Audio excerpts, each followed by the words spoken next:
Hi, నేను మీ నాగరాజుని. నేను చెన్నై వచ్చాను, గురువాయూర్ వెళ్తున్నాను కదా.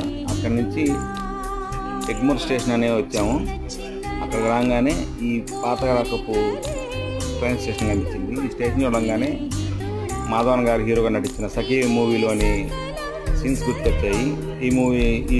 ఈ స్టేషన్లోనే వాళ్ళు సినిమాలు చేశారంట. అప్పుడు ఇక్కడ లోకల్ వాళ్ళుగా అడిగి చూడండి, పాతకాలపు వంటి కట్టడాలు లాంటివి ఉంచేశారు. ఏంటంటే వీళ్ళ గుర్తులుగా మిగిలిపోతాయంట.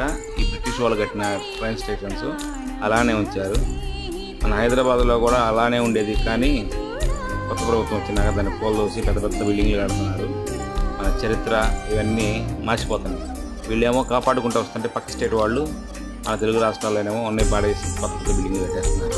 ఏంటంటే అభివృద్ధి అనే పేరుతో కంటిన్యూ చేస్తున్నారు.